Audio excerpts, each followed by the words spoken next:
ready.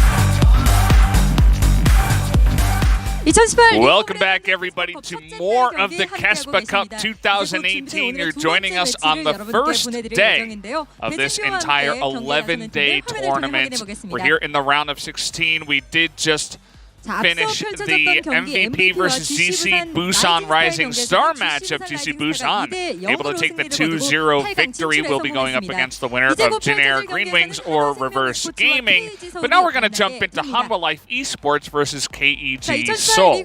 KG Seoul, the only team here to be pure amateur, not even in challenges. This is a collection of some very young, in most cases, professional gamers who want to, of course, make it further, make it to some big squads. In fact, some of them are involved in some of those big squads already, which we'll get to.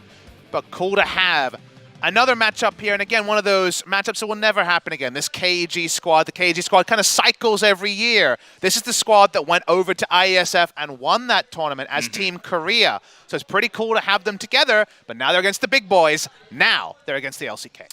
It's going to be rough, too. I mean, Hanwha Life Esports, another team in the LCK that was right in the middle. And, you know, they were so close to making it into the playoffs, right? It happens every single time for some reason.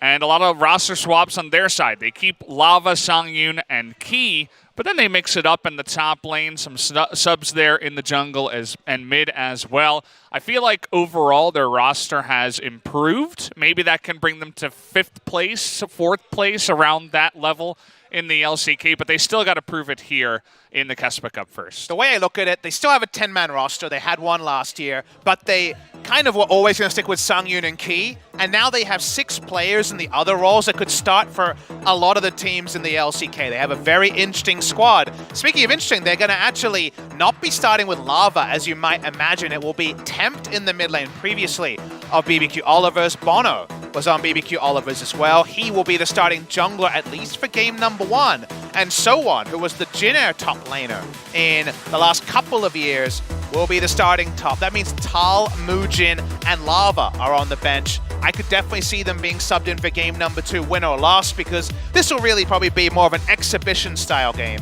against KG. Hanwha Life come in overwhelming favorites to 2-0. Yeah, we already did have 1-2-0, a bit more of a surprising one as GC Busan's new roster, minus Rem, who stayed in the mid lane up against MVP's new roster, was able to crush them with some very aggressive play. Hanwha Life Esports could come in here, show us some fun stuff, pick all the stuff they've been practicing, and dominate KEG Seoul. They could also try to hide stuff before they do go into their next matchup, because again, if you feel like you're the overwhelming favorite, maybe you don't want to reveal too much, but it's, again, the KeSPA Cup. Everybody's trying out new stuff nowadays. What is the cool stuff that you're going to hide? What is the normal stuff? What is the weird stuff? We don't even know. We'll only know in hindsight, because the meta is in the sort of place of innovation we haven't seen in, you know, the better part of a year since the last KeSPA Cup, where Orin debuted in this tournament after not being available at Worlds last year. So we'll have to see what Hanwha Life want to show. They already have Sangyun and Key, and Sangyun played bot lane Karthus in the previous meta. He played Heimerdinger. He was the only one to play that dinger in Korea. We go to the other side, and there's no names here that you will know. But interesting note here is that their jungler and AD carry, Elim and Gumayusi, are both SK Telecom T1 trainees that will be playing for KG on this umbrella because they played in the ISF, because they are not registered to play in LCK. Gumayusi is the youngest player in this tournament. He's 16 years of age, actually has a 2002 birthday, but that's not even the most interesting thing.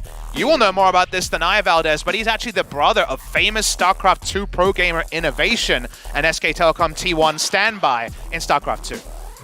Yeah, I mean, you may even have heard his name in the past. Innovation is a 3-time GSL champion, GSL being the premier Korean league for StarCraft 2. He's been dominant as one of the best Terrans in the world for, I mean, we're talking 4 or 5 years. So you would compare him to some of the best players in League of Legends, you know, the Fakers, the Peanuts of the world. I wouldn't say he's like the one Bonjour best player in the world, but he has been top 5, top 10 for an extremely long time. I remember this kid Gumiasi, his little brother used to come to Innovation's games when I was casting them with fan signs held up for Innovation saying, hey, I'm here to cheer on my brother, you know? And now he's living out the dream, coming into this League of Legends pro team as a trainee for SKT, as you mentioned as well. And he's going to try his hand as the younger brother of a very famous esports player, able to come in here and join this team and make his mark on the esports world. And of course, a lot of our viewers know nothing about StarCraft 2 and its pro scene, but they do see young fans in the audience holding up signs, being big fans of Faker or whoever their idol is. So it's so cool to have someone who led that life already, now a pro gamer in League of Legends. So really cool to see, and who knows, maybe he will be a name that SK Telecom fans know very well in future years. Yeah, I mean, he's so young and he's already got enough talent to come in and be a trainee and prove that he is, you know, an up-and-comer, if you will. Still has to prove that on the big stage. And this is going to be the match points for this matchup. Rocks, former Hanwha Life, were able to 2-0 KEG the last time around. This is the local team that hasn't won a single game in the KeSPA Cup. What about this time with some newer players coming in that show some promise? And look who's back again. One of the coaches here actually for Hanwha Life. It's Gunwung, of course, Wung, very, very famous 80 carry. Back all the way back in the MIG and Ozubu days. He was the 80 carry of Frost, started as the top laner. And that was a long time ago, his misfortune. Remember, Curse the Sad Bullet Time? There's a name drop from 2010, 2011, 2012 days. He was the misfortune in that equation. So cool to have him back in the League of Legends scene. Been around Korean esports, but not been in League of Legends. One of the coaches here for Hanwha Life. Yeah, we'll see if he can lead this new roster to an even higher ranking than 6th place, as it seems to be that's their very solid spot in the LCK for both spring and summer. Hanwha taking over in summer, I believe, for the Rocks Tigers, who did move on to an organization in the LJL, I believe. So kind of an interesting mix around here in Korean League of Legends, as it always is at the end of every year. We're here on the new patch. We did see one game of Nico. If you guys did miss that, that was played earlier to not much of a good effect because she was shut down by the pushing of Victor in the mid lane. So interested to see what these two teams want to bring out. If, you know, we will see Hanwha just stomp them to death, as definitely is kind of the expectation, or will the, you know, the dream come alive for KEG Seoul, and finally they find a roster that can do something. Yeah, we had a challenger team and win the KeSPA Cup 3 years ago. Even winning a single game would be such a story for this KEG Seoul lineup that will probably never play again as a group of 5 after this tournament. They want to show what they can do. There's certainly talent here. We'll get into some of the specifics when we get into game number 1 of our second series of the night. We're still learning about priorities. We saw one power pick Nico. That did not work. That doesn't mean that Nico is not a powerful champion, especially if you're willing to flex it to the bot lane. Still plenty of shenanigans available for both Hanwha Life and KEG Seoul. That definitely is the case. At least spirits are good here on the side of KEG Seoul. Maybe they're just going to have a fun time, relax with it. You know, this isn't the high pressure of having a big organization behind you and struggling to find your place in one of the top leagues of Korea. This is, as you mentioned, 5 players coming in here, selected, just trying to show off their stuff, basically. This can also be a bit of a tryout. You were mentioning Ryan before, maybe, or rather Moo, might be with the 80 carry lineup here in Korea kind of faltering a little bit going into 2019. Maybe some other teams would look into picking him up for the next year. We could see the same thing happen for some of these other KEG players if they actually do impress. And it's something that's happened before. Khan played on the KEG lineup a couple of years ago. Now, he'd already played professionally beforehand, so he wasn't an entirely new name. But there's other players in researching this tournament who've made very strong careers in challenges and even in some cases LCK that started on a KEG lineup. we already kind of think of this as the showcase tournament for new squads. It's epically so for the KG lineup that are mostly players who are eligible to play in 2019 and forwards who just want to get onto a professional squad. Yeah, so definitely a bit of a tryout, an audition for some of these players. And I can't wait to see what they do have to bring in, especially some of those younger players that do show that talent. This lineup on the side of Hanwha Life Esports. If you have been following Korean League of Legends for quite a while, you should know every one of these faces. So Hanwha Life, new to the League of Legends esports scene, trying to bolster their roster going into the next year and trying to become one of these bigger organizations. Looks like we're nearly getting ready to jump into this game. All the players at least have their headsets on, which is generally a good sign. We are chomping at the bit. We want to see more. We've only seen 2 games tonight, unfortunately, in our first series. The amount of League of Legends is what we're focusing on because we want to learn about this patch, 8.24b. If you're joining us, not even live in every region. I imagine North America's probably patching around now or in a couple of hours. So given that, we are fresh, hot off the presses. The hot cross buns are live and ready to be eaten. And I just want to eat some new champions, some new picks, some new strategies. Because if we go back and think, Ezreal looking pretty damn hot right now. That Ezreal in the first series, the rework is looking pretty good. Nico, we're not sure about. Nico was well held by Victor pushing her in our previous series. Worth watching that game too to learn a bit about mid lane Nico. And the assassins that were good in Worlds as flex assassins, you cannot forget about them like MVP did in game number 1. Yeah, we'll have to see also where Kha'Zix fits in. I know we only had one great game from Ryan, but again, he was able to get first blood and he was able to snowball really quickly. And Kha'Zix generally in any meta, he's just the type of champion. If you get off to a fantastic start, you're going to kind of be very strong going into the mid game and even the late game if you get strong enough. And he went on to go something like 10-0-7 or 8-0-7 or something and go legendary. And well, we'll see if he has a place in the jungle as well. He did very well against the Camille in that game. Our first 1,000 gold bounty was Ryan, like you mentioned, coming through from Jisoo Busan. Rising Star on the Kha'Zix. That we're going to have to come up with a name for that. There has to be some name for the 1,000 gold bounty because that's when you're really balling. Well, you're kind of, you got the money bags going, you know? It's you got them on both sides and you don't even know how to carry them. Me or him? Who are we talking about? We're talking about, well, you kind of look like you're worth $1 million That's right what now. It's all about, appearances, baby. Yeah. Yeah, you got that going on. I know a lot of people have been showing the love for the beard, but I kind of like the new streamlined aerodynamic haircut. That's my favorite. It makes me go faster, and that's what it's all about. People have said you need to be a bit hyper in those casts. I can go real fast now. It's true. It's been pretty hyped so far. I think the first series was pretty fun. What do you think? I think the games are fast. Just like me, I had to update with the times, and the times are fast games, big damage, and the playmaking that we don't always see. We had a couple of early games with no kills in the first 10 minutes. Maybe going to rewrite that because it's Hanwha Life kind of really chomping at the bit to impress after going through a bit of a new look. 6th in spring, 6th in summer. Got some pent-up frustration of not being able to make it to a playoffs against literally some of our best solo queue players who are on a professional ladder. So between those two things, surely we will see some action. Yeah, I'd be curious to see like kind of exactly where these players on the side of KEG Seoul, where do they fit on that solo queue ladder? Obviously, it's I got easy some numbers for us. written down, Valdez. We'll you get got to that some as numbers, going.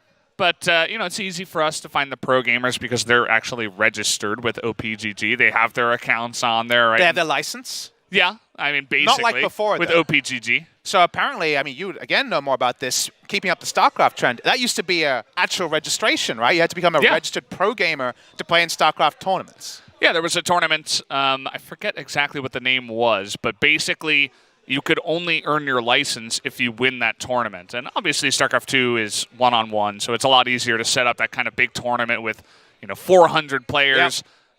Trying to make the big leagues, but they can't do it until they get their actual license to play in the big leagues. Okay, so wait, a tournament with 400 players aspiring to make the big leagues, we kind of have some of that going on in this tournament. That's the fun thing that, again, this open format where it's not just the Riot schedule of, you know, LCK is here, Challenger is here, everyone else is kind of on the edge of the prison wanting to get in.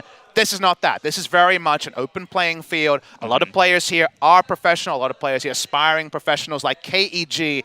This is the most romantic. This is literally amateur versus seasoned pro team. Hanhwa Life, Hanhwa actually a really huge company up there with Samsung and Lotte and the other big Korean companies. Very much prim and proper versus chomping at the bit for any opportunity. And that's the cool thing about something like KeSPA Cup. Yeah, and I mean, the industry is getting so just wide, and they have so much that they can use all these teams, right, to actually scout these players and invite them to the team houses and say, hey, play with our lineup, see if you mesh. You know, maybe we'll offer you something if something works out.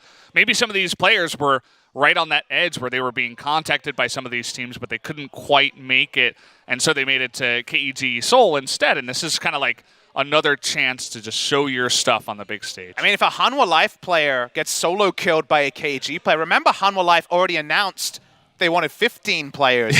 I don't know if they have 15 yet. Maybe they're going for 20. 8. I think there's jobs available here for KG. Not, of course, the 2 players. There is 2 players in this lineup, Jungle and AD Carry, already signed to effectively like the youth team of SK Telecom T1. We'll talk about them more as we go along. But there's 3 players here probably available for Hanhwa Life.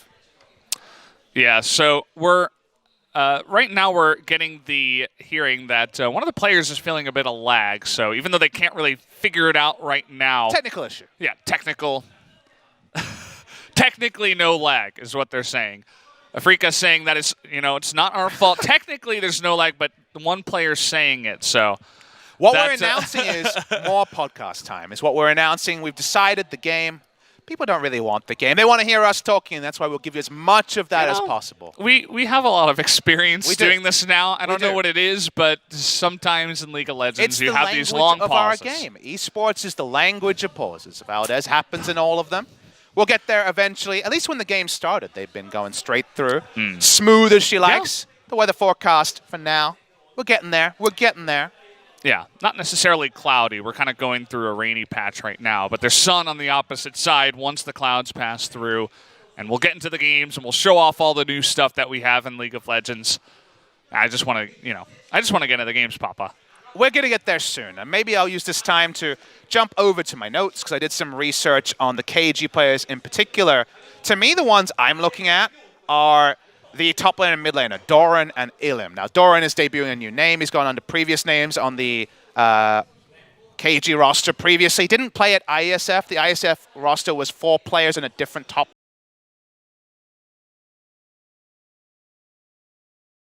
Over Korean solo queue, I love looking at the challenger roster. Where's Faker? Who's top? Who's number 1? Is it a Korean player or an LPL player? You always see 2 names, top main and mid main. And that is actually Doran and Plex, the top laner and mid laner coming through from the side of KG. They have been entrenched in top 50 challenger for the better part of a year, for a very long time now. As we speak, top main, I believe, ranked 24 on the challenger ladder as a top laner. The mid laner Plex is ranked 20. So we're talking top 25 ranked players. So the talent can't be denied. That's the same pool that this solo queue from the professional players, the LCK players, play on. So hitting top 25 challenger in Korea is something you always celebrate. Whenever you hear a Western player has come to Korea and hit top 25, like famously Keith a couple of years ago, you always get some credit for that. These are clearly mechanically talented players, but because they're not on a professional roster, their scrim schedule is going to be a lot more 2 weeks before an event, kind of like Moscow 5 and Gambit Gaming 5-6 years ago in the infancy of the LCK, of the world scene of League of Legends, I should say, rather than, professional backing and scrimming against teams every day for months. Yeah, definitely need some more time. And you mentioned, top 25, that's a significant feat. I mean, we were talking about before how the Hanwha lineup have so many of their players. I think it's all the 5 starters, or basically everybody is in the top 100. I'm looking through the list here. From top lane going down, I have rank 72, 47, 200 for Mujin. He's got to play some more games, I guess. Bono, 270. Lava, 79. Tempt, 32, so he's up there as well. Sangyun, 177, and Key, 254. So the entire squad of 8 is top 300 on the solo queue ladder. So they had a lot of time. Remember, they didn't play in Worlds, so they would have got a lot more game time. Their scrim schedule would have been a lot more lax until maybe the last 3 or 4 weeks. Feels like KeSPA Cup scrimming was about 3 weeks ago, around the same time that the rosters were officially being put out there. But when it comes to solo queue, a lot of time to solo queue and a lot of reward for the Hanwha Life players. Yeah, but just the comparison, those two players that are in the top 20 from the side of KEG versus a lot of the players on the side of Hanwha, I don't think you mentioned a number that was above 24. So if you're just looking plainly at solo queue, there is a couple of members over there that can say, hey, I'm better than that guy over there. Why can't I beat him in the lane, and why can't I, create this upset for my team? I mean, it is a best of 3. It's not a best of 1.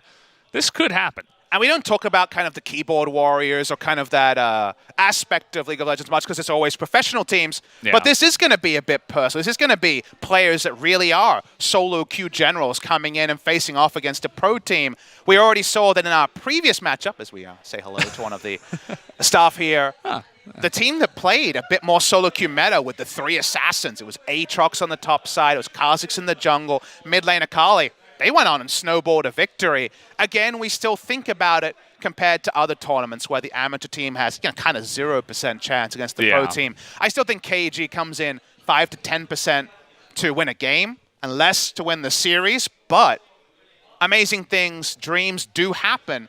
And even something like we mentioned, like a solo kill, is going to be very memorable for these players, just really starting off their career at the bottom rung, which would be this KG lineup that is refreshed every year. Yeah, and get a solo kill, and maybe that will be on the Korean message boards. A team sees that, and they're like, hey, let us bring this guy over, train him, or rather just check him out first and see if he has those type of skills. If we like what we see, maybe we can put him into a trainee house and build him up from there.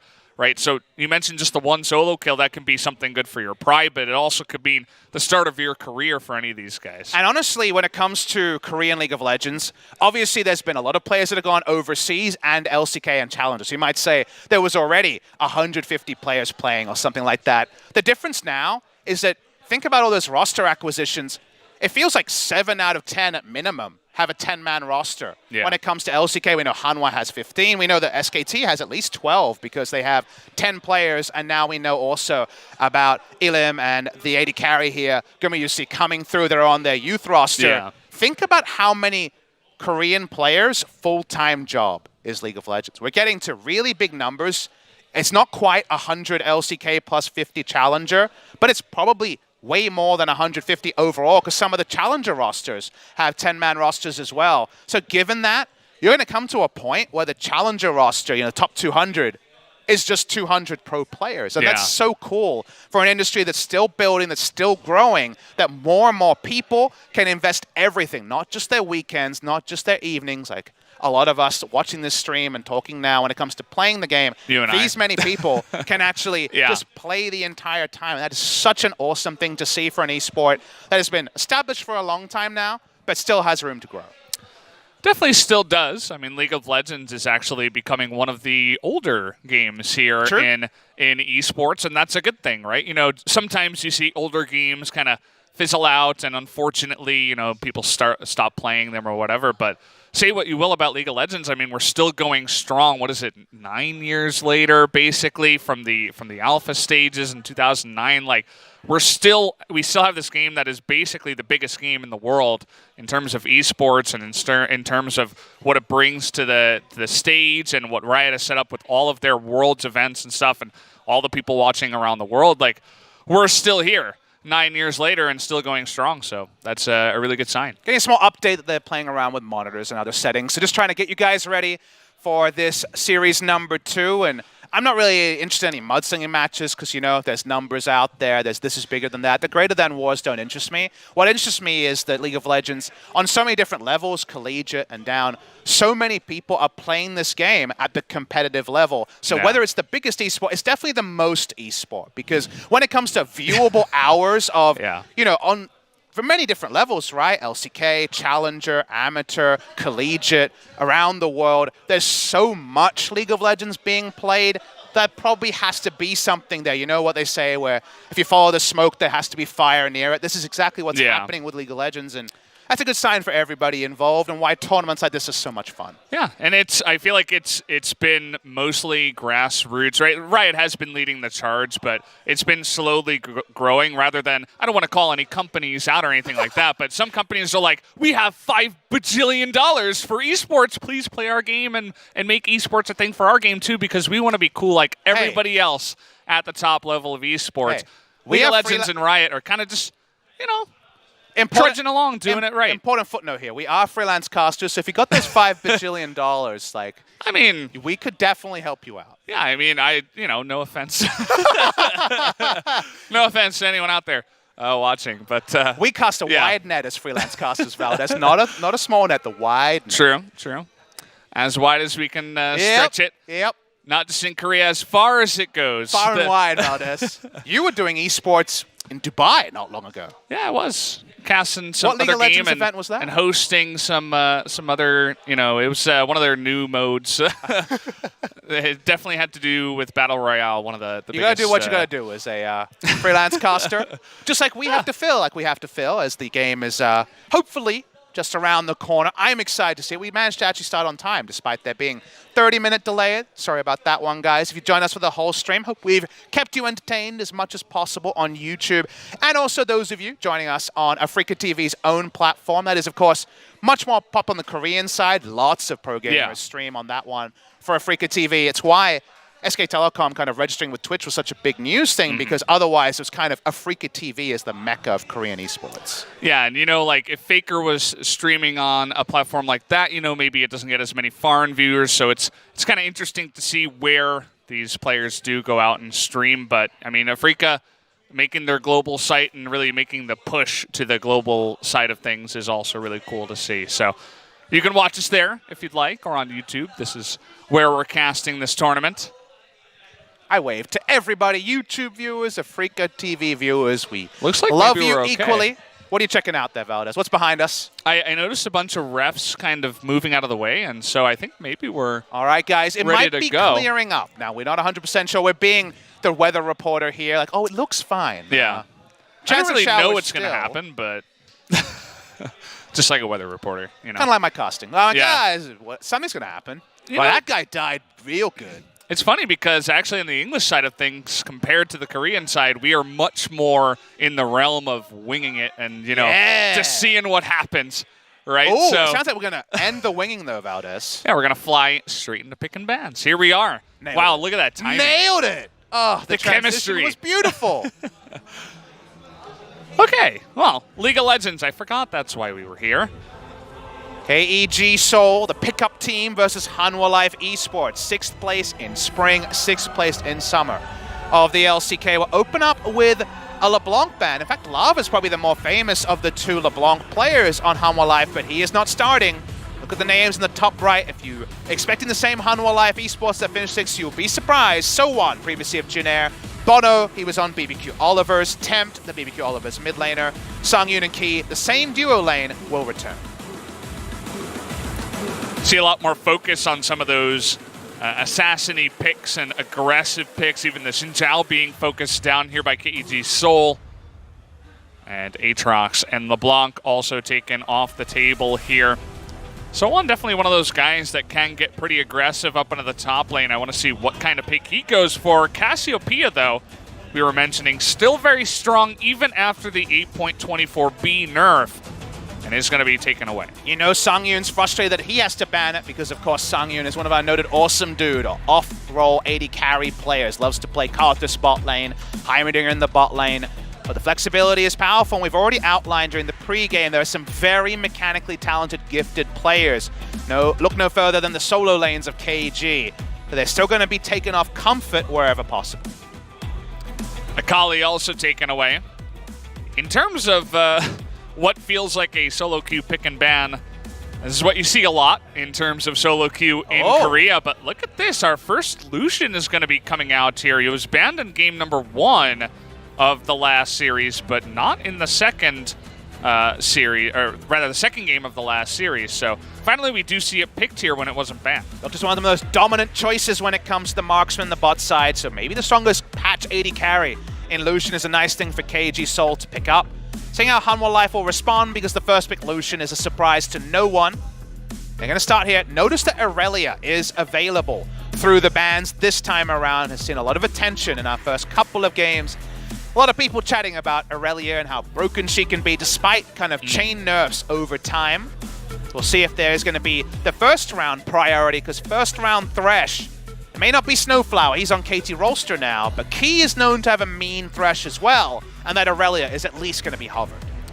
Definitely felt like the elephant in the room that nobody wanted to acknowledge until Hanwha Life picked her up. The very obvious pick that wasn't taken, Aurelia, off the board. Will that Lucian be worth it?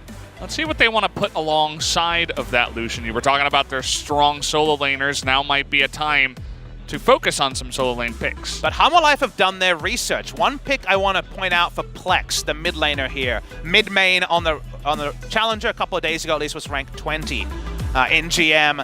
His Zoe has an insane win rate, 72% win rate in rank 20 Challenger in 61 games. That is insanely high. But Zoe into Aurelia is no fun at all. So the Aurelia blocker pick actually does a lot of work for the side of Hanwha Life to try to get someone like Plex off of Comfort. His next high win rate champion, the Aatrox, was 77%, was banned away as well. Gonna have to go a little bit off Comfort, but still to something we know has been whispered about as a powerful pick. I think a lot of people looked at the Galio change and said, why are they deleting Galio? Because if you look at it on some ways, from some lenses, it looked like a big nerf. Remember, no resists now for the person who's being ulted when it comes to that big hero's entrance. Still does a lot of crazy damage with a full AP build. We're going to see Galio, and we're going to see Nico, but I think this might be a bot lane Nico from Sangyu. Definitely feels that way, especially because it is Sangyu. You mentioned it before, he likes to play non-AD carries in the AD carry role. Would expect that, especially with an Aurelia in your list. Of course, you could flex it to other locations, especially if Hanwha Life want to kind of show their cards right now and say, hey, we can play Aurelia top lane, or hey, Nico can go into this cool location you didn't know about. We'll have to wait and see until we do get the entire lineup. See the Fiora ban, the first ban here from Hanwha Life. That is a mid lane ban. Right now in Korea, if you look at solo queue, a lot of Fiora into Aurelia has been played. So expecting an Aurelia mid lane here, because the Fiora can kind of go into whichever lane outside of maybe a duo lane because of the supports and really do well against Aurelia. So a bit of a coverage here for either Tempt or so on. We'll wait and see where the Aurelia does end up being parked. Definitely have some options with no jungle pick essentially here. On the side of Hanwha Life, we are going to have focus down now Kha'Zix as well. We saw what Ryan was able to do with him in the first series, but now Xinjiao Camille and Kha'Zix all taken away, as well as maybe even that jungle Aatrox as an option. What else will they take away? It looks like the Caitlyn is going to be taken off the board alongside that Thresh. A lot of Grasp Caitlyn in solo queue. Some people mess around with things like Fleet Footwork, but after the Fleet Footwork nerf, you go Grasp and Demolish and just play a PvE game against the turrets. That can be the approach there. A lot of these choices are evolving, Valdez. Just like at Worlds when we had an Aurelia Kali meta, the fact that everything can be flexed means that bans can shape a draft really, really interestingly because you're never really bound to the positions outside of, say, Thresh being support. On the side of Hanwha Life, Ezreal now newly expected to be Sangyun's pick, so we'll wait and see how everything shakes up. Might just be jungle. Our final pick here for Hanwha Life. If someone was on the roster, Ezreal jungle could have been a possibility. Still pretty powerful on this patch. But KG, we think we know where those three picks are going. How are they going to round it out? Got their support, now probably looking for a top laner for Doran. Well, that bot lane is going to be incredibly aggressive.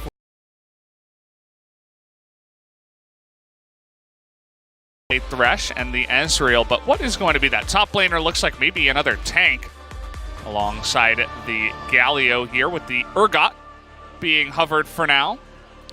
Does mean that it's not the highest damage comp in the late game, but I think AP Galio and some of the bursts I've seen come out in perfect cases might be interesting to inspect as the game goes on.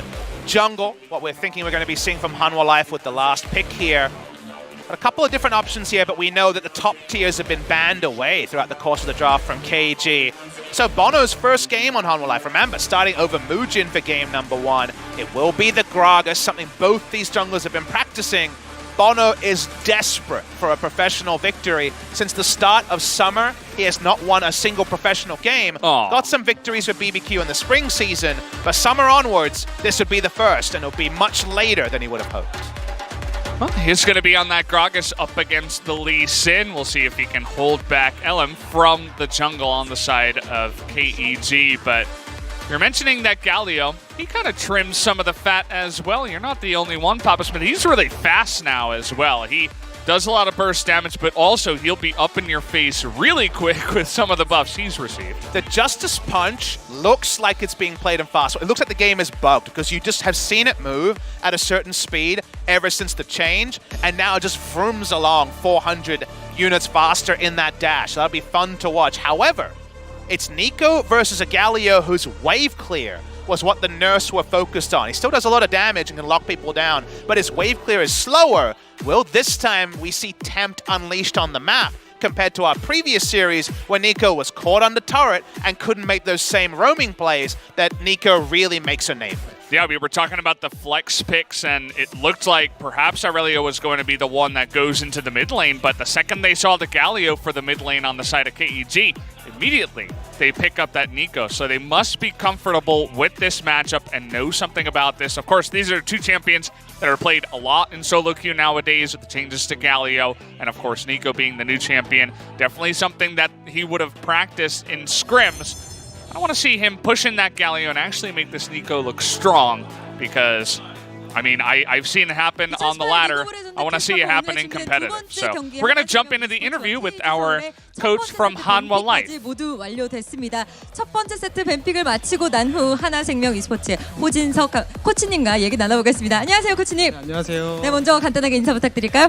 네, 저는 하나생명 e스포츠 코치를 Please 맡고 있는 introduce 호진석 yourself. 안녕하세요. Hanhwa Life Esports coach Ho Jin-seok. 이제 코치님으로 이번에 또 하나생명으로 들어오게 되셨어요. 제가 인터뷰를 또 좀 몇 가지 Used to be a pro gamer, but now you've 장건은 코치님과 become 요즘 a 정말 coach. 연인처럼 한 몸처럼 붙어 다닌다고 얘기를 들었습니다. 네네. 그만큼 다음 시즌 하나생명에 대한 책임감이 굉장히 크신 것 같은데요. 주로 장건은 코치님과 좀 어떤 얘기를 나누시나요? 주로 이제 게임에 대한 얘기를 좀 많이 하고요. So now that you're a coach, what new responsibilities do you have? 어떻게 하면 좀 더 좋은 픽을 뽑을 수 있을지 그런 거에 대해서 자주 얘기하는 것 같아요. So it's interesting to learn about how to get close to all of the players as a coach. You have to be basically like a father figure, especially in Korea. But also the analysis part is an obvious part of being a coach. 좀 남다르게 경기를 지켜보셨을 것 같아요. 아, 네, 그렇죠. 어떻게 보셨나요? 생각보다 역시 방심하면 안 We 되는 had some really fun, aggressive games in the first matchup that we did see. How did you feel about those games? 그 팀의 실력에 따라 달라지는 거긴 한데 되게 잘했던 것 같아요. 이번 판 경기 한번 보면서 뱀픽도 나쁘지 않았던 것 같고 팀 게임 진짜 하는 것 같아요. 네, 잘하는 것 같네요. 하나생명 e스포츠 이번 시즌 정말 대규모 리빌딩을 진행하면서 많은 분들이 선발 선수에 It's 대한 interesting to see the 기대를 differences 굉장히 between 높아지고 all the 있습니다. teams, and 일단 I was also 미드필더 really 선수의 amazed 변화를 by 좀 their 많이 performance 줄 that they 수밖에 did 없는 show. 상황인데요. Jibusa. 오늘 경기의 선발 기준은 혹시 뭐였나요? 그냥 저희 평소 준비하던 대로 준비했고요. 이번에 상대했을 때 이 선수들이 나갔으면 되게 Put a lot 좋을 of 것 같다 생각을 해가지고 이렇게 짜서 나왔습니다. Weights on the mid and bot line. 선수 같은 경우에는 How did you do that 호흡을 exactly? 맞춰봤던 선수들이기 때문에 아무래도 호흡적인 면에서는 팀에 융화되기 크게 어렵지 않을 것 같은데 코치님이 보시기엔 어떠신가요? So we did a lot of practice online in solo queue and also offline, just scrimming to prepare for these matchups here. 경기를 보시면서 집중하시면 될 것 같습니다. 경기를 보시면서 네, 지켜봐 주시면 될 것 같습니다. 일단 첫 We tried to 번째 make our players 세트 adapt to the 경기에 new 대한 style, 자신감을 especially with the new 엿볼 수 있는 patch that is coming in. 말씀이었습니다. So 인터뷰 감사드리고요. I hope that does 경기 come out 계속되겠습니다. in the professional games that we are going to 자, play 이렇게 here. 첫 번째 세트 So 경기를 that was nice to 앞두고 hear 있는 from the 하나생명 Hanhwa Life 호진석 Esports 코치님과 얘기 coach, 나눠봤습니다. Ho Jin-seok. And yeah, I mean, the new patch, it's definitely a big thing to consider as one of the coaches of the teams. How do you prepare your team for a big change like this? Because the game is just changing in a big way always as we go into the end of the year. And in case you guys are wondering, she didn't have the summoner name there. That was Linlan. He was previously on Big File Miracle, so played in OGN Champions in Season 4 for a bit there, but definitely wasn't very well known as a player. Their other coach, as we alluded to, is Gunwung, of course, is the much bigger name, but Linlan's been there a bit longer. It was Linlan and Emperor, another previous pro gamer, played on G2 Esports and also played in multiple teams in Korea, probably most famously on CJ Entus Blaze. Another CJ connection, I guess, who was there previously. He's no longer with the team. Gunwoon comes in. Linlan is still there. Very much just, the usual expected things from the coach of, it's a new patch, it's a new world. We've had a lot of time to practice. They really want to come in and smash KG Seoul, right? Oh, yeah. You can't really mince your words. This is very much the biggest equivalent we'll see of pickup team versus professional team, and a professional team with a chip on its shoulder like Hanhwa Life, who was so close, especially in spring season. basically we saw Crown in tears because he thought that KSV, Genjin, then KSV, had been eliminated, and then saw Hanwha Life, then Rocks Tigers, fail to make it in, lose to Jin Air, who had nothing to play for. This is a roster who has been on the precipice of playing in playoffs multiple times, never made it there. So when it comes to first round of the KeSPA Cup, A, they don't want to be here. They'll be a bit offended that they actually qualified for the first round. But B, they want to come in and just smash. That they do. I mean, it's a pro team up against an amateur team of guys that are just recently getting together and struggling to, you know, get all their teamwork in order. Whereas it is a new roster for the side of Hanwha Life. Oh, we got some good news, Valdez. Oh, yeah? What's that? The podcast continues? It is. We've been renewed for another season of podcasting because, unfortunately, there's some technical issues. So how about a bit more of that talking, huh? You know, you, us. Yeah, we got this, man. This is what we all wanted. of our favorite parts of the broadcast. Thank you very much, producer. Thank you.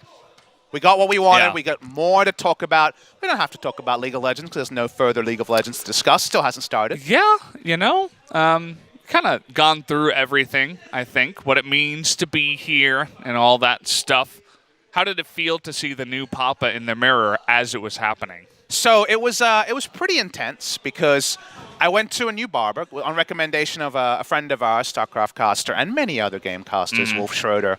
And, you know, they asked, what do you want? I'm like, well, I want to try something different. I want to mix it up. Again, kind of like how all the LCK teams have mixed things up. I'm like, okay, out with the old style. We need something new. And, you know, I said short. And the man did not speak a lot of English. I had Wolf there to translate. And he said, of course, how short? And I went with, I'll let you decide. And very early into That's the scary, piece, man. Very early into the piece, basically 'cause before, if you guys don't remember, my hair was like, you know, pretty much just normal sideburn length.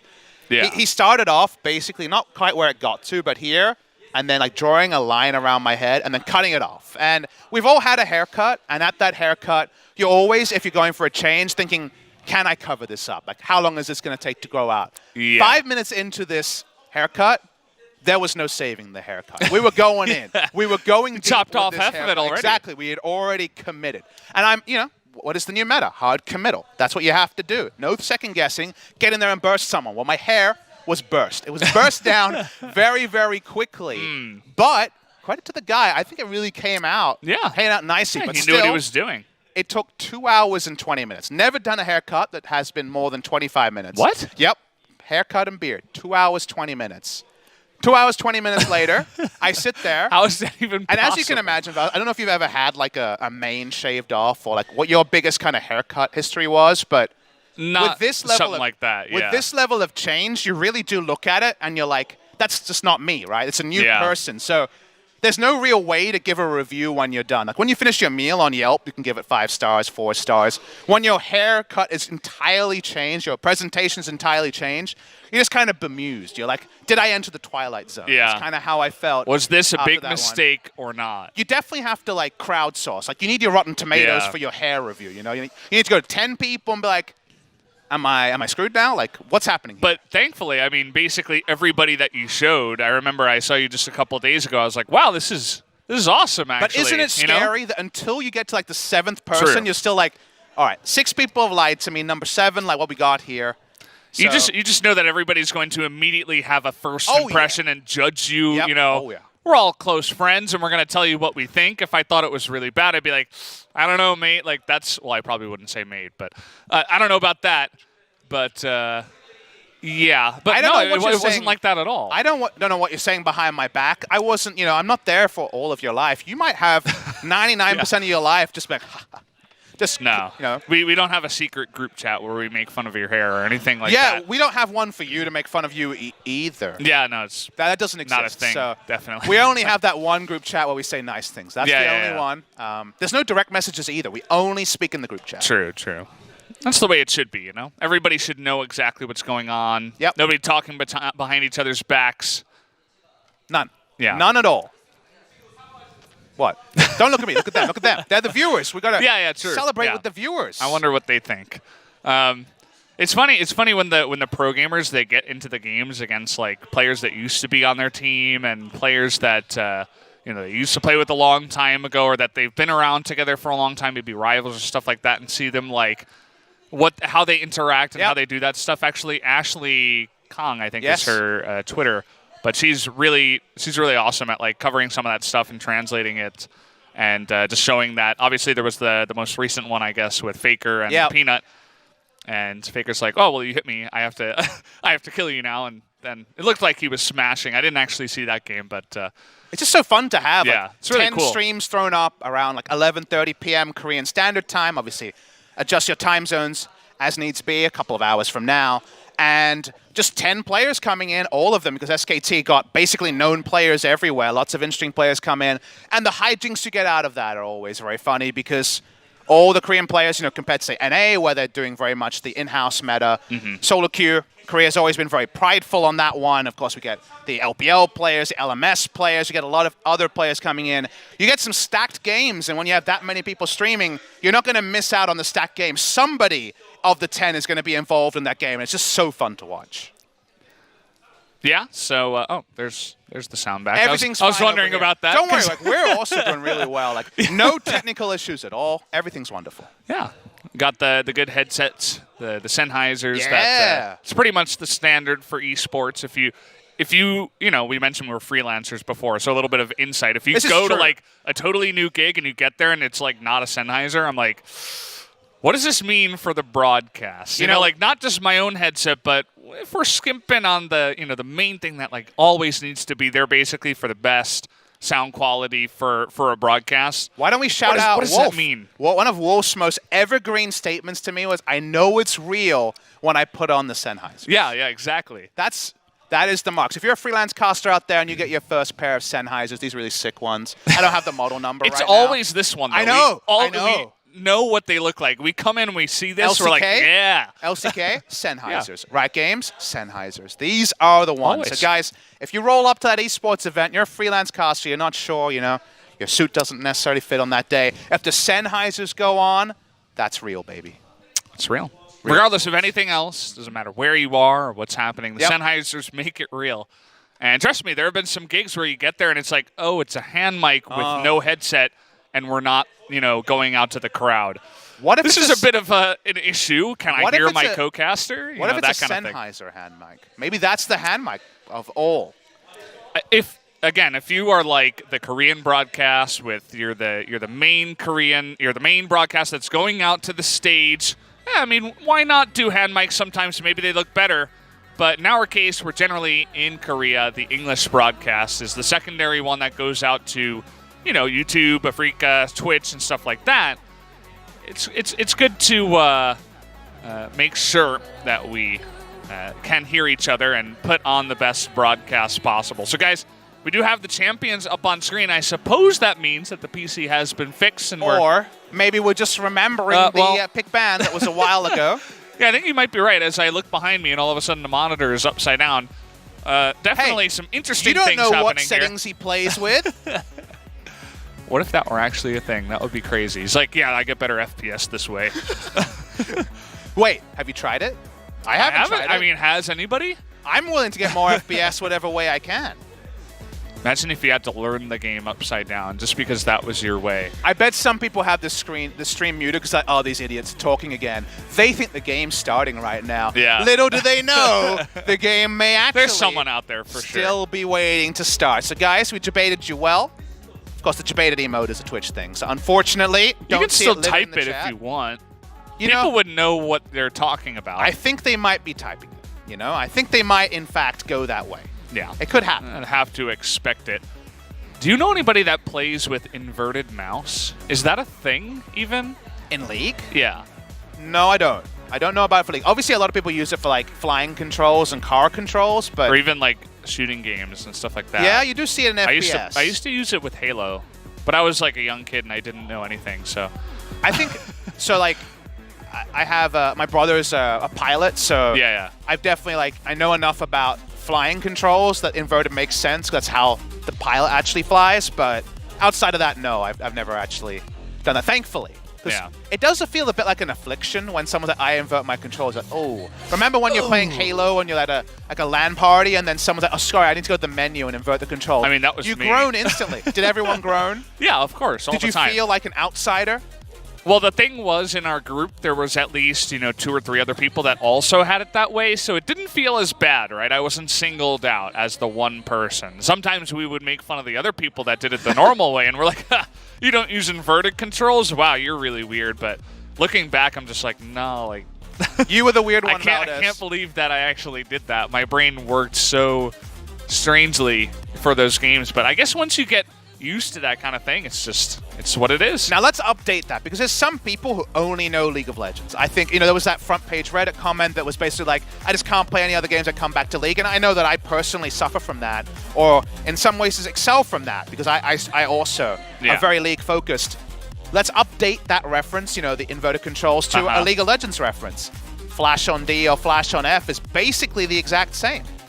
Because no one's going to change their preference after they are locked in, No one suddenly becomes a flash on F guy after they're a Delasher. Delasher. Yeah, because F is for fire. And they're a Delasher. Why are you laughing? It makes perfect sense. English is my first language. You must have flash on D, don't you? I do. Yeah, I can't believe it. I actually what do you cast have with this guy. on? I asked, with assuming there is many other options available. I mean, you could always make it whatever you want, right? You do have that kind of control, don't you? I've seen someone do that. It's very weird. Maybe if you're like a left-handed player. I don't know. Maybe you'd have flash on like colon. That's a possibility. So if you say your F is for flash, and I get that F, flash, I get it. What's your D for? Usually Ignite or Teleport. Yeah, but Dignite, that's not a thing. That sounds like Dignitas sponsoring Ignite the song. Like, that sounds kind of cool. But Flash, that's normal. Delash actually does have its own little charm to it. Maybe it's just because you're saying it, Flash on D, mate. That's the way to go. That is the way to go. What about Teleport? That's kind of a thing. No. Also, who's using Teleport in this meta outside of pro games? I knew I was beating myself. Yeah, What is the weirdest champion on the new kind of post-Teleport change that you've seen take Ignite? Because you sometimes see weird ones, like Lux with Ignite, I'm not a big fan of because you're always outranged the Ignite with all your other abilities, and I actually saw you use that one, so shame on you, sir. It happens sometimes, If you're going up against a relatively squishy melee guy, I mean, even in the bot lane, sometimes those 2v2s get really, really hectic, let's say, and you can use that Ignite, but in the mid lane, I will agree, there are like a million better things, but what? Well, we've decided to stop. We've decided to stop trolling the people who had us muted and bring us back on the air, back by popular demand. Happy to be back again. We were trolling them for a while. We have apologies being parlayed from the side of Africa TV. Apologies for the delay, guys. Still some technical issues, it seems. The monitor is now the correct way. I don't know if it's actually up or down, but I would assume it's correct. Hopefully. Looks like it's fixed. I don't know. Really? You're gonna do I this said again? this for the third time. That was like 10 minutes ago. I think you just cursed us, Valdez. Maybe every time I say it, that's the code word for them to just delay a little bit longer. We need more time on our podcast. Let's be real. Why don't we change out co-caster and see if maybe the game starts? Yeah, well, Atlas was announced to be casting some of this tournament. The question is... I don't think he's here. What was it? I was casting one of those other games that isn't League of Legends, and they halfway through the broadcast, they swapped out all 3 commentators. I'm like, really? Why don't you guys just do like different days? But then there's like the final day, and you want to be fair and all this kind of thing. But it was just like an interesting thing. What if like me and Atlas for one best of 3, he comes in, and the next one I do? That could never happen. Wouldn't that be weird? That's though? never happened in the history of. We'd have to come to the studio every single day, and. That's a lot of time out of our schedule. Every other broadcast works that way. True. I didn't think about that. I thought you were actually being funny. In fact, you ignored that every other broadcast works that way. Yeah, I guess so. Like when we cast Worlds, we don't do all 5 best of 1s. You don't? No. Oh.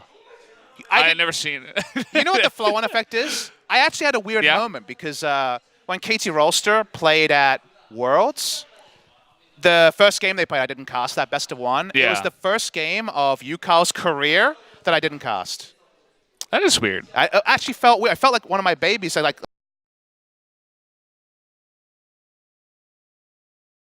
We're going to take a short break, so the podcast will be on hold. I'll throw it to our sponsors. We'll be right back.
and we've reached so high,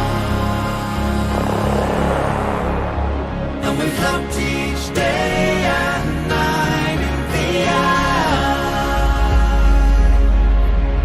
and we're still so young, and we hope for more.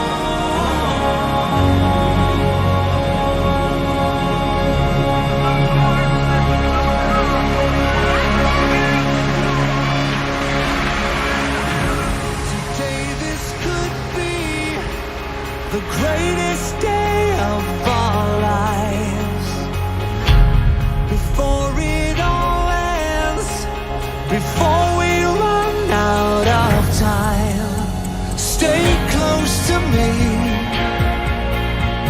stay close to me. Watch the world come alive tonight. Stay close to me. Tonight this could be the greatest night of our lives. Let's make a new start. The future is ours to find. Can you see it? Can you see it in my eyes? Can you feel it now? Can you hold it in your arms tonight?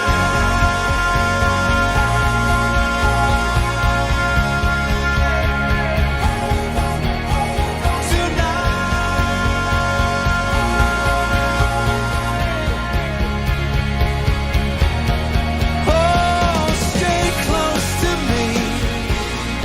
Hold on, stay close to me.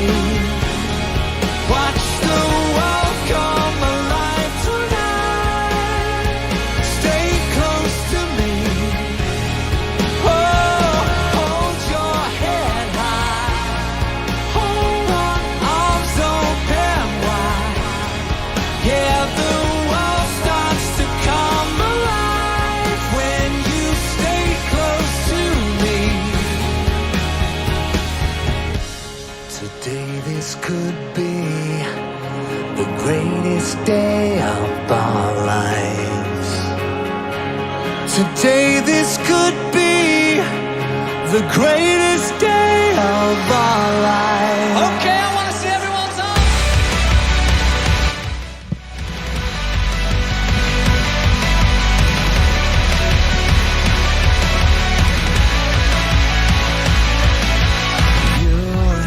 You set my soul on fire. Yeah, you gave me away. Welcome back, guys. We're finally here, and it looks like maybe we're just about ready to get into these games. You're I don't learning, wanna- Valdez. I heard maybe for once. Yeah, I don't want to bait anybody into thinking that maybe we're ready, but maybe we are. But we're I back. don't really know. We're back here on the stage, live, KeSPA Cup 2018. Well, actually, really, Papa's Mad Life podcast. Actually, never mind. We're going to cut that short. Whoa! We are here in the game, already a minute and a half through. The match has started. Now, I want you to go back and play-by-play the first minute and a half that we missed, Valdez. What happened? Well, they were standing around, and it looks like Bono face-checked and, lost a bit of health. But then he went and recalled, went back home. They weren't fooled by thinking that he was Nico, and so, they just wanted to try it out. Now we're here, 2 minutes into the game. Nico exists, and we're going to have a pause. Well, thank you very much for that play-by-play, Valdez. Loved it. Oh, it was so good. That's my job. That's why I'm here. I Otherwise, told you had to get your lungs ready. I bet you guys really thought the game was ready. No. We got more podcasts, baby. We want to see how far we can go before we just bait you into thinking that it's ready to go. And actually, we're not. So we're working on our own mechanics in that sense as we go along. And you guys can see our budget has only improved this year. We have like 14 players captive while we give this podcast out there. They have to be here. We can't perform, actually. We tried recording a podcast without the audience and the players. Why would here. we ever do that? It didn't work. Like, we didn't have the same mojo, you know? Like, I felt a bit stifled. I didn't have this fresh look. I didn't have these bomb clothes, and it didn't work. And that's why it's such a sometimes thing, the Papa's Mad Life. Sorry, guys. Performance anxiety. What can I do? I'm a scrim god. is You what I'm got to saying. put on the Sennheisers, you know. We were talking about that before. That's true. Shout out to them. They do a lot for esports, I suppose, with just this headset, amongst other things. But yeah, we're still here. We're still waiting. We still have a podcast to do. Yeah. How's life? I don't know. It's pretty good. What are you doing nowadays without your League of Legends? Mostly just kind of focusing on KeSPA Cup, but also kind of, getting into the festive season. I know you have a very important thing. This is probably a nice time for your PSA. Tell us about your strong feelings on when is the correct time to start playing Christmas music. Because the Christmas season is now big live. It sounds like we might only need like a minute. So explain to me, when is the appropriate time to play Christmas music? Oh, we're gonna have and when to is hold the that appropriate thought. time to kill red buff? Now's the time for red buff. Christmas music. Give me a date where it's okay. For me, I'm a December guy. After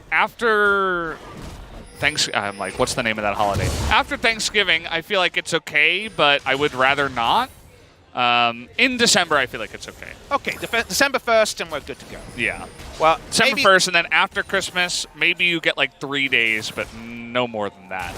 Well, maybe we'll get at least a full best of one here, starting up between KEG and their opponents, Hanhwa Life Esports. If you're joining us late, understandable. We are, of course, a couple of delays into what we're hoping is a really fun best of 3 between Hanhwa Life Esports, 6th place LCK team, and the KEG kind of solo queue heroes, solo queue warriors here. A lot of players are available and potentially could be picked up, 2 of them already on SK Telecom T1. I know a lot of people are waiting for 2 days. SK Telecom T1 will be playing on Thursday of this week, but there are 2 trainee players, Elim, the jungler, and Gumayusi, the AD carry, who are on the SKT trainee roster. So a bit of SKT flavor, even if Mada, Faker, and the rest aren't walking around.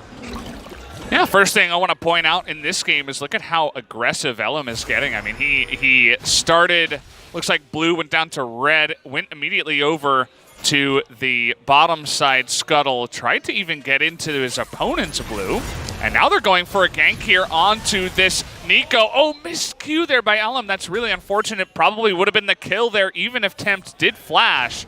Nice little setup, and you can see how fast that Justice Punch comes out from the Galio. It's really hard to dodge that one now. The muscle memory you have of dodging Galio has to literally been thrown out into the dumpster, and you have to relearn facing him.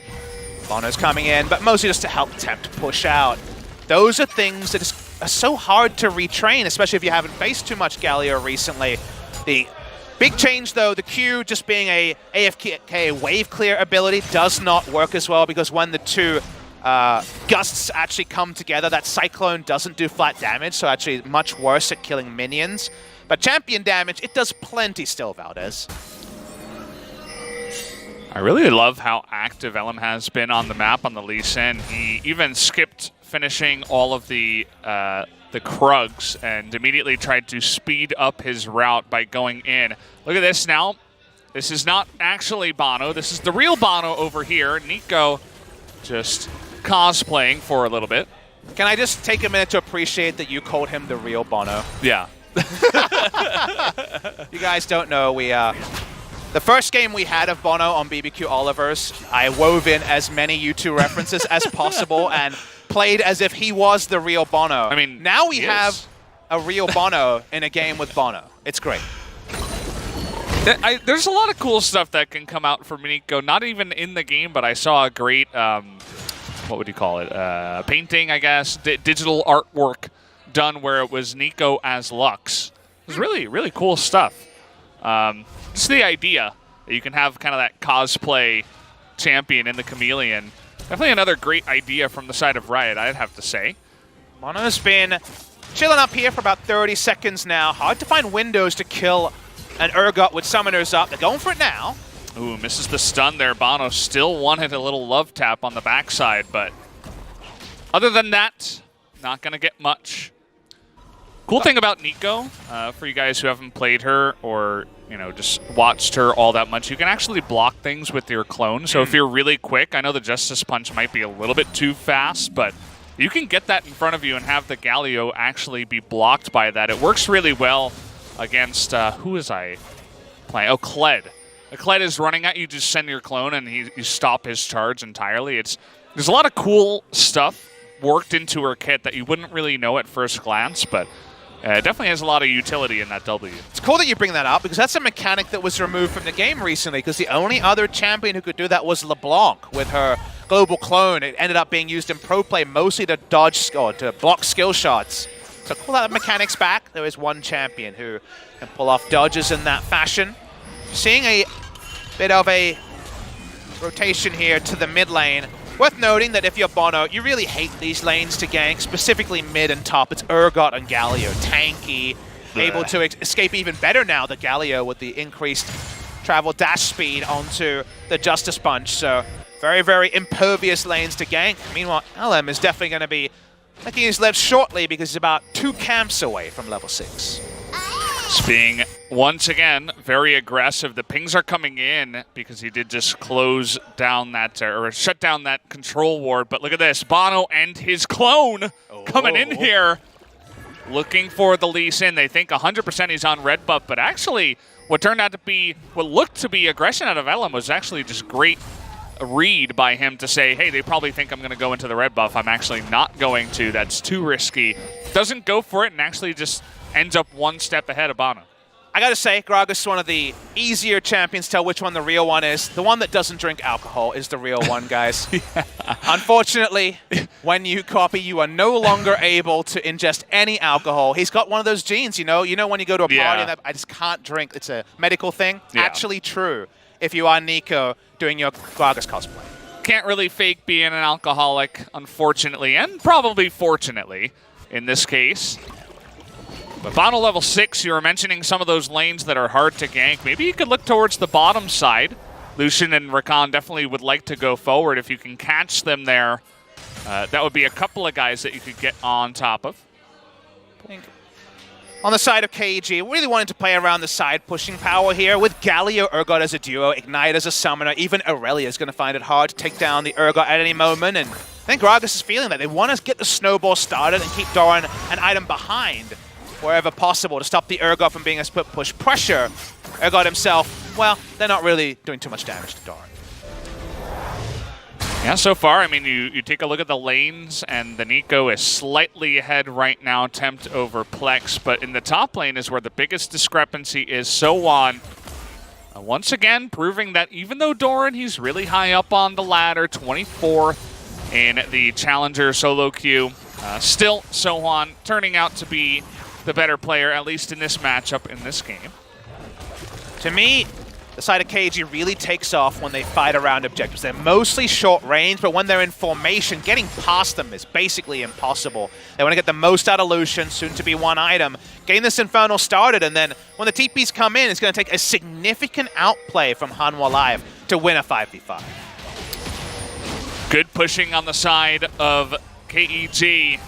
And another great trade here by Plex. We can see just how taken aback is Tempt is by that Justice Punch. He just can't seem to read it, and he's getting full comboed every single time by the Galio. Got to be really careful. Looks like the blue buff was stolen here by KG. Only lane that looks able to be ganked is bot side, but not going to be anything coming through from Bono this time. Spent a lot of time around lanes, means a couple of camps behind the enemy junglers. Ilm's just been power farming. Speaking of Ilm, we might be seeing some 2v3 action here, but for now, it's going to be about Hanhwa Live trying to get as much control around the Infernal Drake. That 10% AD and AP buff is always going to be a fight point. We feel like KG might have the 5v5 team comp to take an advantage around there this early in the game, but until it started, that's all on paper for now.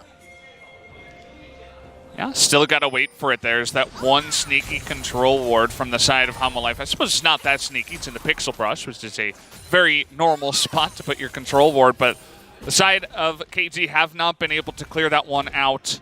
And so no Infernal Drake has been started just yet. But they have a lot of other control around there. LM continuing to get aggressive here up against the Gragas. Not able to smite that one away, but has a good read on essentially just warding with his body, getting in there and spotting the Gragas. I feel like I have a pretty good read on the first item from Plex. Looks like it's going to be a return to the Proto Belt here to help with the pushing. Already mentioned how the one thing that really is nerfed on the Galio is kind of low effort wave clear. The Q was the big thing there, or an E burst into the Q. Doesn't wave clear as easily. Proto Belt was actually debuted by a different Hanwha Life mid laner, but we might have to be talking about top laners, see 2v2, and now some more. Oh, they're really looking to turn it around. Who's baiting who here, as Tempt is also making his way up to the top side, but now that the teleport comes in, even the side of Hanwha Life decide, hey, we're not going to go in on that one. Keep in mind in our first series that Rift Herald was started so quickly every single time right after it spawned, but neither side going for it just yet on the play. But how could you trade the map? Which one do you take, the Rift Herald or the Infernal Drake? That is definitely an embarrassment of riches when it comes to knowing where to set up your vision. It feels like you can get a decent trade, but both teams are getting greedy, Valdez. They want their cake and eating it too. So no team right now is actually pulling the trigger. Probably means that the take here will be a bit late on both those objectives. Nice wards from the side of Key. He's had a couple around the Infernal Drake that are just over the wall, and they're in the paths rather than at the corners and at the, you know, the crossways, if you will. And it's been actually catching KEG off guard. They've been spotted in a lot of different locations where they wouldn't expect the wards. And that can allow you to set up some nice plays, especially on a Thresh. Speaking of which, thinking about it now as he's got Bono nearby. Some deep vision in, but just going to draw an answering control ward. Amusingly, because supports can no longer hold 3 control wards, I think on average we'll see more control wards in inventories, because now kind of everyone picks up 2 just because you feel pressured to, just because your support needs you to help out with the control wards. You won't always have... Especially jungle. If you have 3 and you want to fight somewhere, you're always going to have one. But if you only have 2, you need a lot more help. So AD Carry puts down the control ward. The Infernal is started. Well, Bono finally gets some reward for all of his attention, because no successful ganks. There will be a successful Infernal Drake start, and Nico's there to help him out. Well, you could tell they were really trying to put pressure down into the bot side. I mean, Bono's been down there for over a minute. They used his pressure to clear out some of the control wards. They have 2 now in position. No vision for KEG. That means the Infernal does go the direction of Hanwha Life. Thankfully, at least for KEG, Elam is going for that Rift Herald, picks it up now. And I suppose we will get somewhat of a sense of which objective is really better this point in the game. That 10% perhaps good for the later game. Still going to be that scaling option, but the Rift Herald could get the ball rolling early on, especially if they can wrap a kill into that package. And we had a couple of prophecies about the Rift Herald being taken and used pre-14 minutes, but once again, 3rd game in a row. 14 minutes hits, no Rift Herald taken, and no turrets really being stripped of most of the turret plating. So maybe that's going to be when the top teams come in, maybe that is just going to be a bit of misdirection. There's still a lot of time. It's still very unexplored, is the preseason patch, and especially patch 824B, but not a lot of turret damage is done. The Rift Herald is held on to. No kills first 15 minutes. So somehow, because that calendar reads 2018, we're not seeing the bloodied up Rift that we were expecting. Doesn't look like Doran spotted him there. The Predator comes in. Will this be the first kill? The flash has been used, but the cask is perfect. Down comes the Aurelia ultimate. Do they have enough damage, though? No. As the Urgot ultimate also put out there and so on, going to be discouraged from getting in. Oh, he's looking for the play back. Get him on the respawn in when the he fountain. lands. Not going to get it, of course. Urgot waits out. That was really cute from Songyun. That was not a miss. That was him trying to snipe him before the fountain healing actually took charge. Speaking of taking charge, though, I see a Rift Herald and a Galio. They want to get first turret. First turret gold should go to the side of KG. Big committal on the top side. They're not even able to get the kill. And that means that immediately a response comes out of KEG. They might be an amateur team, but, you know, they're communicating in this game so far in terms of what to do in response. They're able to get that first blood turret. Urgot able to keep his own. The mid turret takes a little bit of damage on the side of KEG, but not enough to make it worth it. At least Hanwha Life do have that Infernal Drake still. And we'll only be able to grade Hanwha Life on their rotations the next 5 minutes or so, because they have standing gold, like a half health and a very low turret in mid and top respectively, but doesn't matter if they don't actually get the turrets down in a timely manner. So the gold injections helping KG, but Hanwha Life overall has had those mechanics. The CS has been strong. They are 1,000 gold ahead odd in gold and an Infernal Drake. So still, when it comes to combat power outside of team composition, you gotta say Hanwha Life still looking pretty good. TP comes in from the Ezreal, and immediately there's a Gragas up here too. mobility boots on the side of Key. So they were definitely looking for a play, but Control Ward in position. That means that Banu also not going to go for it, just decides to recall. Gotta like the switch up in the lanes immediately as the turrets do go down on the bottom side. They do go up to the top side. I wonder what that means for the next Drake, though. We don't know exactly which one it is. Mountain Drake. Okay, the Mountain. That's going to be also important as the game goes along. Transferring of power works for the side of KG because that low health turret doesn't matter so much. When there's two members, they're able to trim the wave very easily. See what their next objective is. Could just be the Mountain Drake to get themselves on the board. For now, at least, KG, they've got the earliest spikes at one item. You look at them and you're like, man, there's a lot of power here. But Sungyun already has 2 items complete. The Muramana can't be that far away, probably about 4 minutes away. Now it's going to be a betting man. And given that, KG really need to think about their timings, because if we're thinking about just a pure 5v5 fight without a vision advantage for KG, they have no range across 5 champions. They are a very short-range team, and that's the sort of thing that 1E coming through from the Nico, even just poke damage coming through from Sungyun could punish. So the reliability of this comp does fall away for the side of KG. That it does. Hanhwa Life still looking towards this top side. Again, another tricky ward from the side of them over near their red buff, but it was cleared out by Pop. One of the cooler names we do have here in the tournament. We have some fun names as the tournament goes on that we'd like to share with you on some of these rosters. You can check them out on the KeSPA Twitter if you really want to know what they are now, but definitely Pop is up there for me, maybe top 10. Broccoli is definitely one of the top tier ones. Broccoli is so good. I feel like broccoli is much better than carrot for some reason. I agree. I don't know why that is. I feel like broccoli I like more as a vegetable, but that's not really the reason that I feel for why it's a better ID. I feel like if done perfectly, I'm with the broccoli, but carrot's kind of a staple as well, so Yeah. I understand that one. Got to give analysis for something. Nothing else happening in the game right now. It's a bit of chasing. KG, like we mentioned, they want something. They want to get on the board, and the Mountain Drake is the definition of something. Oh, looking for a steal here. Not going to happen. Element actually does avoid the damage himself as well. They're thinking about some kind of diver, catching someone out, going to the left side, but it's not going to happen. Hanhwa Life just preying on the KEG lineup, just waiting for that opportunity. Still not a kill in this one, so it looks very different compared to our first series of MVP versus GC Busan. When the kills did come in that series, there was a lot of them. We're seeing very bloody fights with 6-7 people going down. So given that, of course, we have something to look forward to, but it does feel like we lied to the viewers a little bit with the inaction so far. There's still a bounty, though. If you'll notice, you look at the Ezreal, and I guess that comes down to the Kleptomancy Gold. Still getting used to this new patch where also you can have farm bounties, but we're looking at 550 gold ahead. That's a very fun punishment. So because he's got so much more than the average gold level of the enemy team, because Kleptomancy, Lucian just got it, too. it's because that's what Oh, happens. he lost it. 80 carries getting above the average, and that means we're getting fun bounties in there. So that's going to be a cool one to track. It's all about average gold income compared to the income of the enemy. That's such a weird thing, though, because Lucian just got it for about 5-10 seconds, and then he lost it because the enemy team just farmed a little bit more. We could have moments where a team kind of gets unlucky, where it's like, oh, I mean, you farmed that extra camp, so the Lucian on the enemy team lost his bounty. That sucks for you.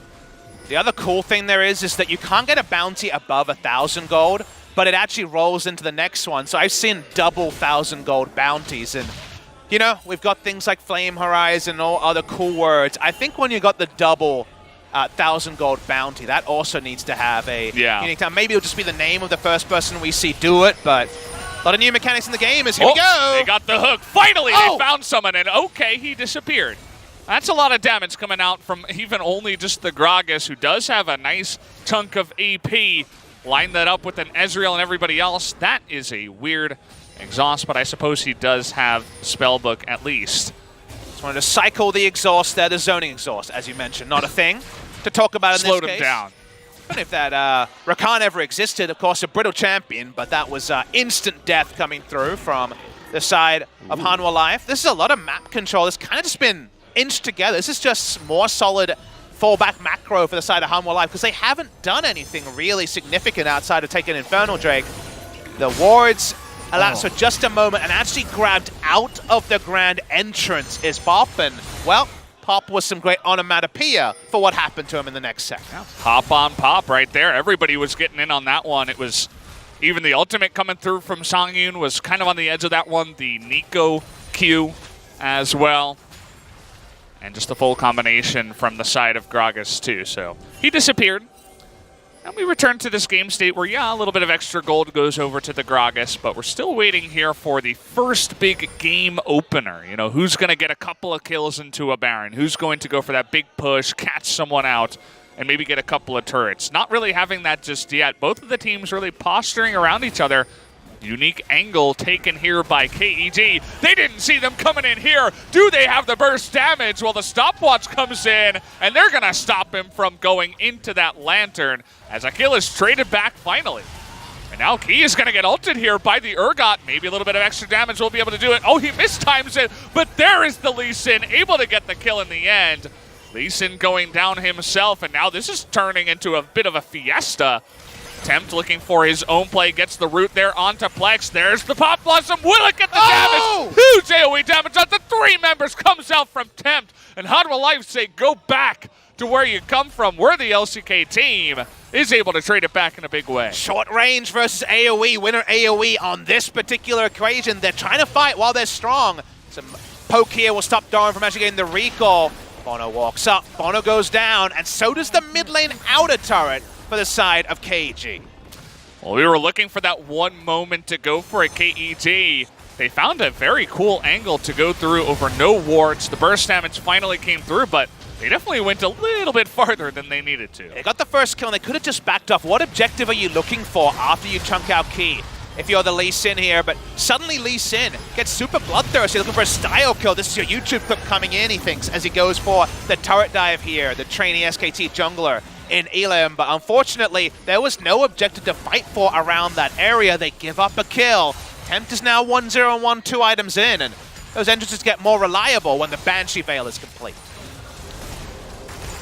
Yeah, Nico already squishy, wants to get rid of some of that magic damage, especially from the Galio, but also just making sure that you can do your combination is going to be really helpful. Looking for the Mountain Drake now. Here's Hanwha Life. That would be a fantastic addition to make your Baron take even faster. See if they can go for it. Looks like not quite yet.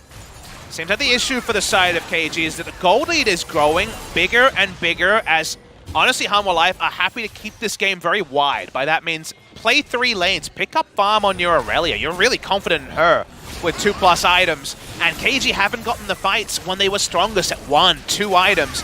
Now Hanwha Life continue to out-rotate. They get an answering Mountain Drake, which gives them the entire 15% damage to structures, neutrals, and minions. And because of that, yes, KG can take a single turret, but can they ever get the picture-perfect engage with Lee Sin and Galio that this comp was drafted for before they're outscaled around the 35-minute mark?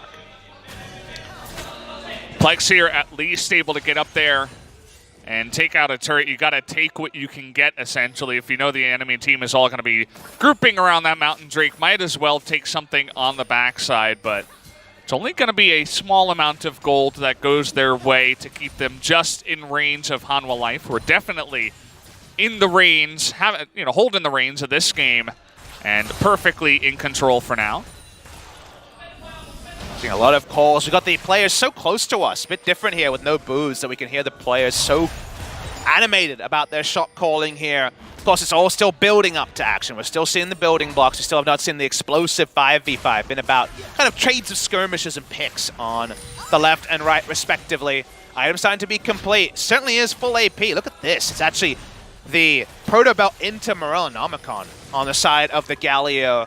Don't think you can outclass your opposite number and burst, though. We've only seen one of those Pop Blossoms, but I'm ready for another. You got a Pop Blossom, the Pop on the other side, the Rakan. Kind of the hardest guy to do it on, perhaps, outside of Lee Sin. But either way, still looking for that. Might even begin to notice Nico's strength here, especially after a good early game, and she didn't get pushed in that much, although some of the trades in that lane looked very brutal, especially if you get Justice punched. But if you can avoid that and push back with the decent amount of push you have on the Nico, you can get roaming and get proactive. And you're talking about the Aurelia, no teleport just yet, but still able to sneak her way down into the bottom side and take another turret. Well, you can tell how the game is going, again, when you look at a bounty. With only an assist, a 600 gold farm bounty because of her just farming more than the average level of the enemy team. She's getting unlimited resources, and these bounties, look at how many minions are being picked up by Hanwha Life that are going missing. They're dying to turrets on the side of KG. 40 in top, 50 in mid. And yes, a 6 CS advantage in the AD carry role just doesn't seem to leap off the page as something significant. It's something we've discussed before, how just overall one team's killed more minions than has been killed by the enemy team. But the farm bounty is actually kind of a next level thing that's showing us that Hanwha Life is getting access to resources. They're going begging on the amateur squad of KG. Well, total control of the vision now taken here by the side of Hanwha Life. Songyun, one of the older members of the team, definitely seen as somewhat of a leader, begins the Baron, but then is called off by his team as they have total vision in here. Looking for a turn, there's the hook. Yeah, they're definitely going to get the Rakan here. Once you get hit by that root from the side of Nico, that's going to just do it. Now they're going for the hard engage. The Galio trying to get in there, but here's the Pop Blossom. They still have a nice amount of burst here. Sohan nearly goes down. They're going to get the ultimate there onto the Thresh. Lots of low members here, but there's the Ezreal, able to hop forward and pick up another kill, and he's not done yet. Looked like Tempt wanted to get in there, misses his root, and so the fight will end there. Still is going to be going to the side of Hanwha Life. Now they're looking for the Lucian, who is getting a little bit greedy. Not quite able to pick up a kill. Tempt looking to bait there, but in the end, it's still a 1-for-3 going to the side of Hanwha Life. And with Songyun and Tempt alive, they're starting off the Baron. What can KG do? Remember, they're short range, they don't have any vision. Could just be a free Baron to the side of Hanwha Life. I think they know it too. Finally gonna come in here and try to go for some pings, but already the Baron is down. That's gonna be a huge objective going to the side. And you can see, once again, the Rakan, super squishy, gets caught. Why does the fight start? Because they have no vision around the Baron. Someone has to face check. That someone deleted, like we mentioned. No Rakan value at all in the fight. It's impressive that the Pop Blossom actually is able to hit a priority time. Looked like it was just going to be Galio, but the Lee Sin chose the wrong time to dive in. And even though there's a full health bar onto the SKT T1 at training AD carry, 16-year-old Gumayusi, he still is unable to get anything done in the fight, and that means Hanwha Life pick up Baron. Surprising, too, how much lockdown, actually, KEG had the second Sohan went in there. He was just stunned, taunted, and then kicked away by the Lee Sin and nearly went down in the end of that fight. So the Aurelia, they got a decent ultimate, but too many tanky members that actually have a nice amount of burst. I'm talking about the Galio here. And was able to do his job quite well. So Hanwha Life now with the Baron. What is going to be their go-to play? It looks like Aurelia up in the top side. Another Infernal, thank you very much, kind of taken along the way. They might just continue their push going into the mid lane. Pick up an Infernal, their second of the game. Diminishing returns, but still more AD and AP is all you can ask for after the first one. And 4-1 is something that I think will be very easy for them to play. It's so scary to be against a 4-1 team with Aurelia as the 1, and the 4 includes Nico, because if you're able to wrestle also vision of these brushes that you cut between to get saved between bot and mid or mid and top, and then Nico rolls through, and you're unsure who it is that you're face-checking when you're trying to get vision control back, the picks like this should be easy. Rakan gets caught again, just trying to greed for an extra red buff. Sorry, guys, but the red buff isn't really going to stop the push here. I don't think the Rakan even should have been in that position. They are able to get the red buff onto Gumayusi, but it's not going to be worth it as they lose their Rakan once again. The push will go strong here with the Baron. Should be an inhibitor. You can see how much these turrets get chunked even after the changes here on 24B. 8.24B patch, I should say. So going super strong. That's going to be one inhibitor. They're going towards the mid now. Perfectly timed here by Sohan. Comes in the push. Should be 2 inhibitors. And I'm not sure that they can be stopped now, especially without the Rakan. Rakan respawns. Will they try to go for an engage? Doesn't really look like it just yet. Chain Demolish procs coming through, taking down that secondary turret. New school build from Songyun. We talked about how double tier is coming up in solo queue because of the extra AP ratios. The Gunblade also is a new favorite. We've seen very sparingly in the past. Now, if you're going to go for the double tier, you go for the Gunblade. So much AP damage and AP scaling on this new Ezreal. Liking what we're seeing, got some staying options from it as well over the Blade of the Ruin King that, of course, you might have considered against a pretty health-stacking team like KG have put together. We know that Sungyun likes what he likes. He's now the 1,000 gold bounty. And KG just dealing with the dregs of their jungle. Feels like Hanwha Life are one push away from winning game number 1. And definitely very measured overall from the side of Hanwha Life. You know, they didn't take any risks, even up against this amateur team. They waited. It was 0-0 for 20 minutes in this game, but once they finally got a couple of objectives, a couple of picks, they've been very clean after that. The Baron play, really nice. They get the pick, and then they go into some really great macro play, get 2 inhibitors, and now they're looking for more. The W auto is doing a fifth of the turret as Ezreal, and he can do it basically every other second, 20% CDR from items in the Iceborne Gauntlet and also into that Archangel's now Seraph's Embrace. He is super safe, the GA is there. The door is closed for KG, but do they realize it yet? Feels like Hanwha Life can decide whenever they want to shut this game down. 2 lanes pushing in. Fake Gragas making his way in and a triple stun from the Aurelia.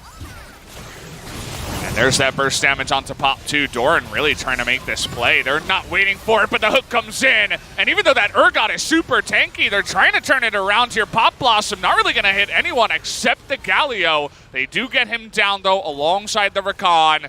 And that is going to make it 5-on-3. Meanwhile, the entire base is being pulled to shreds. So it's looking like Hanwha Life looking at in this game. Doran had to try something. The base was going to die to minions anyway. That was the last time they get to fight. That fight, though, yields no fruit, and Hanwha Life will go up 1-0. 1-0 as we expected. Took a little bit longer than we expected to actually get there. Game ended around 35-ish minutes. Had a slow beginning, but Hanwha Life definitely proving to everyone that watched that they are the better team. Would not be surprised to see them come in and take game number 2. Looking like they're going over some big strategy points. You know, this isn't even necessarily about their games against KEG right now, the amateur team. They're just trying to practice as much on a big stage as possible. That was a nice amount of practice there. But what I'll say about Hanwha Life is, if you go back and think about it, you're like, okay, they never really felt like they were losing the game, but there were certain objectives they were falling behind in.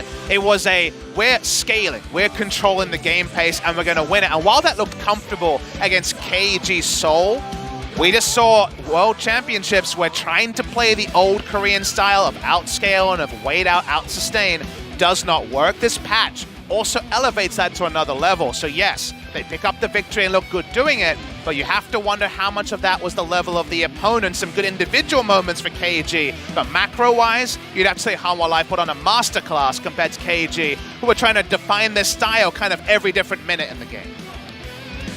Yeah, definitely had a couple of moments, especially, you know, where they move into the jungle as 3. They get the really nice pick onto the Gragas, but then it's like your Lee Sin, your solo queue Lee Sin goes wild and just jumps in behind them and, you know, unfortunately kind of throws away a kill in that way and throws away a lot of map pressure. Of course, this is just the final fight where they were already super far behind. They had to try something, as you mentioned, as their base was dying.